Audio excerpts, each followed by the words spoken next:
We're going to continue on to Chapter 9, discussing the conservation of linear momentum, as well as elastic and inelastic collisions. Alright, so let's start with the conservation of linear momentum. Now, if no external force acts on a system of particles, the total linear momentum p of the system cannot change. Alright, so basically, p is going to be constant for a closed, isolated system. Now, if the component of the net external force on a closed system is 0 along the axis, then the component of the linear momentum of the system along the axis cannot change. So basically what that's saying is, before or after a collision, or any type of interaction between those particles, momentum must stay the same. So our momentum initial must equal to our momentum final. Right? So if you had, let's say, two particles like so, and let's say one was going this way, one was going this way, and that they collide, and that afterwards, let's say this has some velocity v1, this has some velocity v2. Let's say afterwards they collide and they rebound. So now you have an object going in this direction, and the second object is going in this direction. Right, so this was our initial, and this is going to now be our v1 final and v2 final. Right, so the total momentum of the system cannot change. So basically, if you were to write that out in equation form, you would say that, well, initially you have two objects, so you have mass 1 v1 plus m2 v2, and this is all going to be initially, is equal to m1 v1 plus m2 v2, and this is going to be a final condition. So let me also point out that the velocities of these objects matter. So in this case, if I say that this is the x direction and this is positive, going to the right is positive, which means this has a positive velocity, and our second particle has a negative velocity. Right? So you're going to have some negative value over here. Right? This is going to be positive, this is going to be negative. Now after they collide, your first particle is now having a negative velocity, and your second particle has a positive velocity. So when you plug these values down into our equations here, we need to keep that in mind. We need to realize that in this first case, right, you have a negative velocity on your second one, so you have to put a negative sign in there. And in the second case, you have a negative velocity on your first term. Whoops. So you have to put a negative sign there in your equation. Okay. So let's do a sample problem. Now, we're talking about a 2D explosion. So momentum is going to be conserved in the x direction and the y direction and in the z direction separately. And just like we've done before with forces, and we can go ahead and separate this into different directions. Okay, so a firecracker placed inside a coconut of mass m, initially at rest on a frictionless floor, blows the coconut into three pieces that slide across the floor. An overhead view is shown with piece C with mass of 0.3 m, and it has a final speed of 5 meters a second. Okay, so we know that initially our momentum is going to be 0. Right? When we do conservation of momentum down here, we know that this value is going to be 0. So our final momentum must also equal 0. Now they also give you the angles between all of these particles. So what we do is we come up with a convenient XY coordinate system to make this a little simpler for us. All right, so the first question is asking, what is the speed of piece B with mass of 0.2 m? All right, so here's our B particle. It's going, and if we say, we go ahead and superimpose our x-axis so that our negative x-axis is along our the direction of the A velocity, sort of helps us out. It gets rid of one of the terms that's going to be in the y direction, because there's not going to be any y velocity that the particle A will experience. Okay, so again, we superimpose the xy coordinate system as shown, with the negative direction of the x-axis coinciding with the velocity, the final velocity of A. Now the x-axis is at an 80-degree angle with the direction of the velocity, the final velocity of particle C, and a 50-degree with the direction of the final velocity of particle B. Okay. All right, so I is going to indicate initial, F is going to indicate final, y indicates that we're only talking about the y direction in this case. All right, so the component of PIY, so the initial velocity in the y direction of the initial linear momentum, is going to be 0, right, because we know the coconut's initially at rest. To get an expression for the final momentum, we find that the y component of the final linear momentum of each piece, right, and then we add them all together. So let's go ahead and look at each piece individually. First, we'll look at we'll go ahead and look at A. So the momentum of A in the y direction afterwards is going to be 0. So we're talking about strictly in the y direction, and then after we're looking at. It's going only in the x direction, or in the negative x direction in this case, so it has no y momentum. Right? So this is simply going to be 0. The momentum in the b direction, right, for our b piece, is just going to be mass times the velocity, right, in the y direction. So this is going to be negative 0.20 m, where 0.2 m is our mass, times its velocity. And if we look at particle B, we know that it's going in the negative y direction, right, because positive y is going to be up there. So it's going to have a negative y component. That's why we have the negative sign there. So it's going to be the velocity, the final velocity of B, times the sine of 50.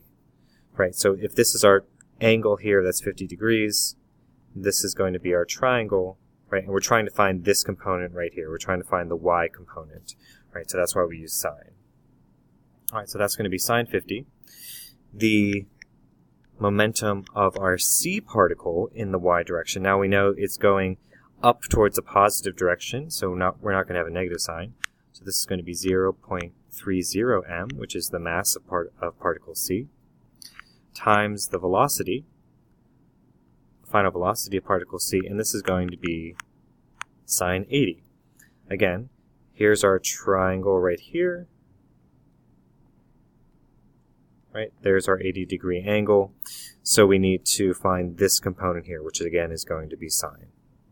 All right, so now we know each of the components, and we can go back to our equation, which is our initial momentum must equal our final momentum. We know that our initial is 0. We set this equal to all of our final momentums, and you add them together, making sure you have the signs correct. So 0.2 m times our final velocity, b sine 50, plus 0.30 m times the velocity of our C particle, and that was given up here. All right, so we can go ahead and use that value. So this is going to be multiplied by 5.0 meters a second. All right, but it's going to be need to also multiply by sine 80, right? Because we're only looking at the y component of this velocity. All right, so now you have an equation, and this is our only variable, which is the final velocity of particle B. So that's going to be equal to 9.64 meters a second when you work out the math. All right, so the second part of the problem is asking for what the speed of piece A is.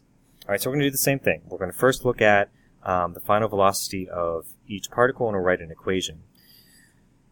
Okay, so our PFA, final velocity of A, is going to be negative 0.50 m times the final velocity of A, and that's what we're trying to solve for. For our B particle in the x direction, so this, again, we're looking at the x direction here only, and final, it's going to be 0.20 times m times our final velocity of B times the cosine of 50. All right, so we're taking our B particle, we know its mass is 0.2, its velocity is in the positive x direction, right? So we're going to have a positive value here, and we're taking the cosine of 50 because we want this part of the triangle, right? This gives us our x component of the velocity there. All right, and then we do the same thing for particle C. So it's 0.30 m times the velocity of C, and this is going to be cosine 80. right? Because we want this component right here of that triangle, and it's in the positive direction as well. All right, so we can go ahead and use the conservation of momentum. We know that initially it's at 0, and then we can add all of these values together. So we get negative 0.5 times m velocity a, plus 0.20 m 9.46 meters a second times the cosine of 50, because we already found that value, plus 0.30 m times 5.0 meters a second for the velocity of c, cosine 80, right? And just like the previous problem, all these m's are going to cancel out, right? Because you have 0 on the other side, so you can just go ahead and, since you have an m in every term, just cancel it out. It doesn't matter. And then solving again for this final velocity at a, so VFA is going to equal 3.0 meters a second. All right, so there you go. All right, so momentum and kinetic energy in collisions. So in a closed and isolated system, if there are two colliding bodies and the total kinetic energy is unchanged by that collision, then the kinetic energy of the system is considered to be conserved. And it's the same before and after, which means it's the same before and after the collision. So such a collision is called an elastic collision, right? And usually when you see an elastic collision, for instance, if you threw a racquetball at a wall, it's going to deform, but then it's going to return back to its original shape, right? It has some elasticity to it. And let's assume there was no sound or friction or anything being produced, any heat given off. So if the energy is conserved, then this is going to be what's called an elastic collision. Now, if the collision, some of the energy, if during the collision some of the energy is always transferred from kinetic energy to other forms of energy, such as thermal or sound, then the kinetic energy of the system is not conserved, and that collision is going to be called an inelastic collision. All right, so inelastic is basically going to mean there's going to be some energy loss. And in most cases, you're going to have some energy being given off when two things are interacting with each other, right? There's some thermal friction being given off. There's some sound being created. All right, so most collisions in the real world are going to be inelastic in some way. All right, so inelastic collisions in one dimension. All right, so again, this is when some energy is being given off. So here's going to be the generic setup for an inelastic collision. Let's say there's two objects. One is going at a faster velocity than the other. So this first particle is going a little bit faster than the second particle, which is going to cause them to collide. Afterwards, you're going to see this the first particle going a lot slower, and maybe the second particle going slightly faster, but you're going to have some energy loss during this. So bodies 1 and 2 are going to move along an x-axis. Before and after they have an inelastic collision. But even during inelastic collision, the momentum is still going to be conserved. All right, so you can, and this is one of the equations I showed you at the beginning. This is going to be our initial, and this is going to be our final momentum. Should still be conserved. Now, in a completely inelastic collision, the bodies are actually going to stick together. Right? They're not going to bounce off each other. They're actually going to stick together. So if you had, for instance, an object, a particle going and hitting an object that was stationary, and then afterwards they stuck together and then they continued on with some velocity, that would be a completely inelastic collision. All right, so the equation for that is going to, so we're starting at the same point. We're saying that our initial is going to equal to our final.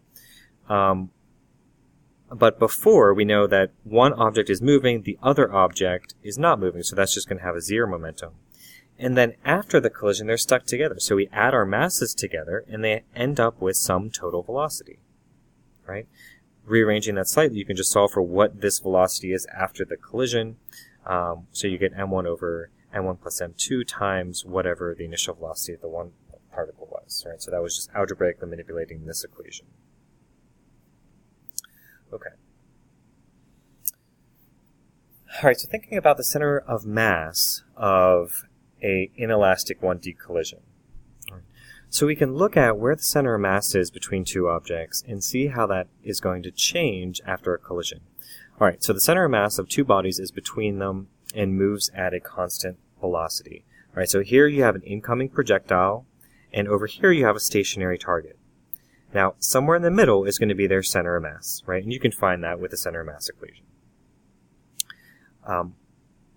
As it's getting closer and closer and closer, the center of mass is going to move at some velocity, right? And that center of mass velocity is not going to change.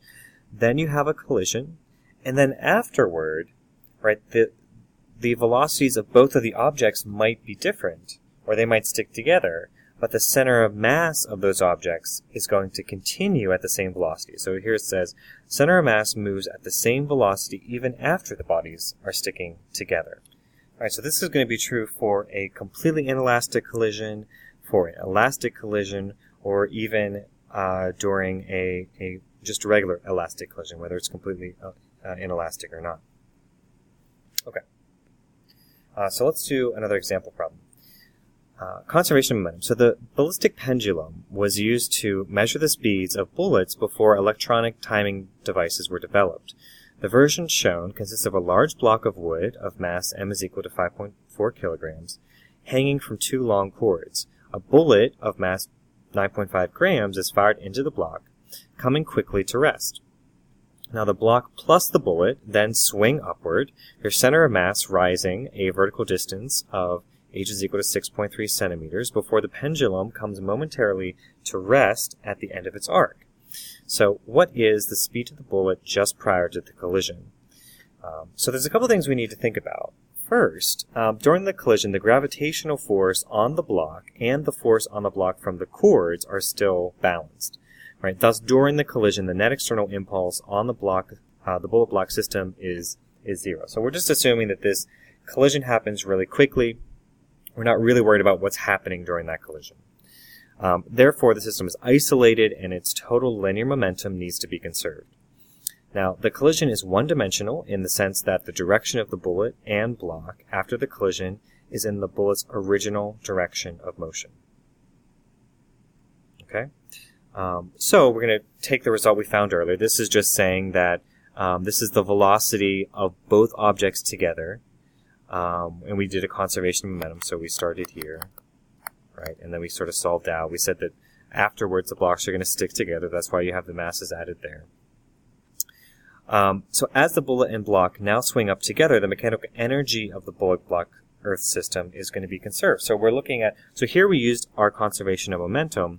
Now we're going to look at the conservation of energy. So we have all of this kinetic energy that's being transferred into completely potential energy. All right, so the kinetic energy is going to be 1/2 masses added together times the velocity of the objects, right? So this is the moment right when the bullet hits the block and it has come to a stop, right? It's going to have its most kinetic energy right at that point. Okay, so basically right here, right when the bullet hits the block. Now this is being converted into all potential energy. You're raising the center of mass of this bullet block system as it's getting kind of lifted up this pendulum. So this is just going to be all potential. Okay. What we're going to do now is take this previous equation and plug this in for big V. All right, so we're taking m divided by m plus m times the small v, plugging it into this equation. Right? And when you do that, you can rearrange it and solve for the velocity. All right, so the little v is m plus big M divided by little m times the square root of 2gh. Because we're solving for this little velocity over here. All right, at this point we can go ahead and plug in the numbers that we know. All right, so this is going to be the masses added together. So it's 0.0095 kilograms plus 5.4 kilograms divided by the little mass, which is 0.0095 kilograms, times the square root of 2 times 9.8 meters a second squared times 0.063 meters. All right, that's the height that the block was raised up. All right, so our velocity ends up being 630 meters a second for the bullet. Remember, little b was the velocity, little v was the velocity of the bullet. Okay, that's it for this lecture. We'll have one more lecture for the chapter, and then we'll be done.